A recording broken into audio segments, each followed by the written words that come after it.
मध्य प्रदेश के बुरहानपुर में train derail करने की साजिश में नया फैक्ट सामने आया। रेलवे सूत्रों ने रविवार को बताया कि बुरहानपुर में सेना के जवानों को ले जा रही ट्रेन में विस्फोट की कोशिश की गई थी। यह घटना 18 सितंबर की है। बुरहानपुर के नेपाल नगर में रेलवे ट्रैक पर डेटोनेटर बिछाए गए। हालांकि ट्रेन के पहुंचने से पहले ही कुछ डेटोनेटर फूट गए। इससे रेलवे अधिकारी अलर्ट हो गए और स्टेशन पर ट्रेन रुकवा दी थी।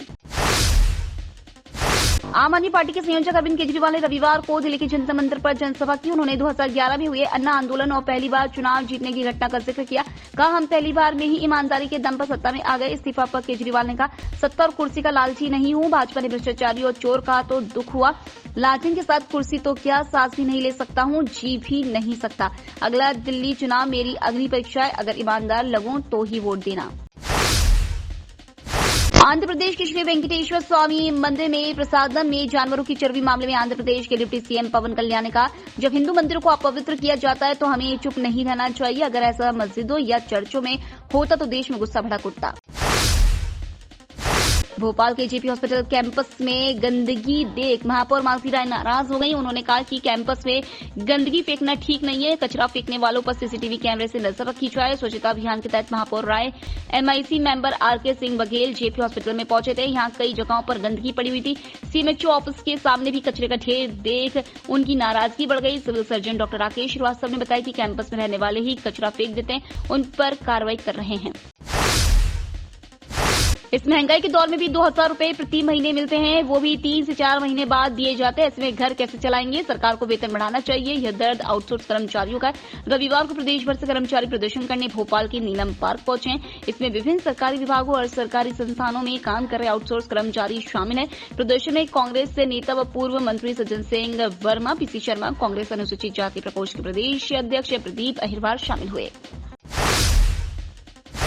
भारतीय जनता पार्टी के देश भर में जारी सदस्यता अभियान को लेकर मध्य प्रदेश की नगरीय प्रशासन मंत्री और बीजेपी के कद्दावर नेता कैलाश विजयवर्गीय ने बड़ा बयान दिया है। उन्होंने कहा कि हमें इस बात का गर्व है कि सदस्यता अभियान में इंदौर 1 नंबर विधानसभा पूरे देश में नंबर 1 है। ग्वालियर में आरोग्य भारती के 2 दिवसीय प्रतिनिधि मंडल सम्मेलन के दूसरे दिन समापन समारोह में केंद्रीय मंत्री ज्योतिरादित्य सिंधिया पहुंचे हैं। केंद्रीय मंत्री सिंधिया ने कहा कि हमारा देश केवल एक देश नहीं है, हमारा धर्म सिर्फ एक धर्म नहीं है बल्कि दर्शन शास्त्र है। जो जीवन किस तरीके से जिया जाए इसका परिचय है। यह परिचय केवल भारतवासियों के लिए ही नहीं है, ये विश्व के 800 करोड़ लोगों के लिए आज के आधुनिक युग में उतना ही महत्वपूर्ण है।